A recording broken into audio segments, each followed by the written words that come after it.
राजू श्रीवास्तव थे हंसी के अकेले देसी किस्सागो। हम हिंदी भाषियों को हंसी के अपने देसी किस्सागो के नाते राजू श्रीवास्तव की बहुत याद आएगी। इसलिए क्योंकि देश के किसी भी अन्य स्टैंड अप कॉमेडियन के सुनाए इतने किस्से या चुटकुले लोगों को याद नहीं होंगे जितने राजू के याद हैं। इस बारे में नया इंडिया के फिल्म लेखक सुशील कुमार सिंह ने ऐसे ही एक किस्से को याद करते हुए इस अंदाज में किस्सा लिखा है। रात के अंधेरे में एक गांव में एक घर के दरवाजे पर किसी ने दस्तक दी। एक बूढ़ी महिला ने दरवाज़ा खोला और पूछा, कौन हो भाई, क्या बात है? आगंतुक ने कहा, अम्मा राहुल भैया आए हैं। महिला ने पूछा, कौन राहुल भैया? वह व्यक्ति बोला, अरे अम्मा वही अपने राहुल भैया, वही आए हैं। अम्मा मगर वो काहे आए हैं? आगंतुक, अम्मा वो आपके घर रुकेंगे, रात को यहीं सोएंगे। महिला ने कहा, हमरे घर कैसे सोएंगे, हमरे यहाँ तो एक ही चारपाई है। आगंतुक बोला, कोई बात नहीं, वो उसी पर सो जाएंगे।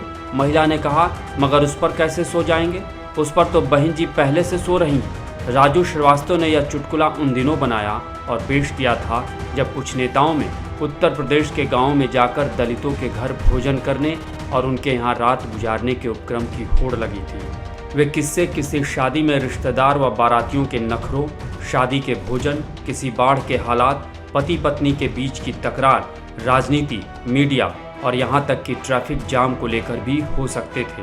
अपने शहर कानपुर और पूर्वी उत्तर प्रदेश में बोले जाने वाले शब्द, भाषा, वहाँ का लहजा और उससे पैदा हो सकने वाले हास्य की गहराइयाँ वे अपने साथ पूरे देश में बल्कि विदेशों में भी ले गए। गजोदर और संकटा जैसे काल्पनिक देहाती पात्रों के जरिए उन्होंने अनगिनत मजाकिया किस्से गढ़े। खूबी यह थी कि उन किस्सों में अपना पूरा निम्न मध्यवर्गीय समाज, उसकी छोटी छोटी खुशियाँ, उसकी परेशानियाँ, उसकी हताशा, उसके जोखिम और उसकी उम्मीदें झलकती थी। स्टेज पर उन्होंने इस वर्ग के इन सब पहलुओं को तरह तरह से उकेरा। हास्य की स्थितियाँ गढ़ना और उनकी किस्सा गोई राजू ने बाद में सीखी। उनकी शुरुआत तो मिमिक्री यानी जाने माने लोगों की आवाज़ और अंदाज की नकल उतारने में हुई थी, वह भी पूर्व प्रधानमंत्री इंदिरा गांधी की मिमिक्री से। पिता मेहमानों के सामने राजू से फरमाइश करते थे कि बेटा इंदिरा गांधी की आवाज़ बनाकर सुनाओ। इसी मिमिक्री के सहारे उन्होंने स्टेज पर काम शुरू किया और इसी के भरोसे मुंबई पहुंच गए। मैंने प्यार किया,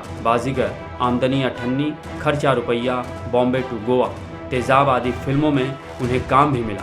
उनकी आखिरी फिल्म कंजूस मक्खी चूस कुछ समय बाद OTT पर आने वाली है। मगर राजू श्रीवास्तव शायद फिल्मों के लिए नहीं बने थे। उन्हें अपनी वास्तविक पहचान स्टेज पर स्टैंड अप कॉमेडियन के तौर पर मिली। The great Indian laughter challenge से राजू की इस प्रतिभा को सबसे बड़ा मंच मिला। ऐसे मंचों पर कई साल तक उनका सिक्का चला। हालत यह हो गई कि इस शो के जजों में से शेखर सुमन ने एक बार राजू को मिले एक स्टैंडिंग ओवेशन के बाद कहा था कि इस आदमी से ज़्यादा इस देश को और कोई नहीं समझता।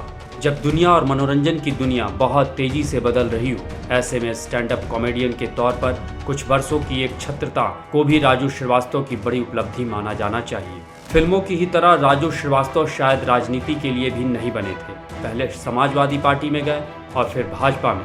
देश में चल रहे विचारधारात्मक विभाजन का असर उन पर भी पड़ा। इसके असर में उन्होंने कुछ भी कहा था, इसे लेकर उनके निधन के बाद सोशल मीडिया में विवाद भी उठा। सच्चाई यह है कि आज हम बहुत से फिल्मकारों को इस विभाजन के किसी एक तरफ खड़े देख रहे हैं। तो क्या भविष्य में उन्हें भी अपनी विधा की महारत की बजाय विचारधारा जनित उनकी टिप्पणियों के लिए याद किया जाएगा? तो फिर आज के हमारे डॉक्टरों, वकीलों, वैज्ञानिकों और पत्रकारों की पेशेगत उपलब्धियों का क्या होगा?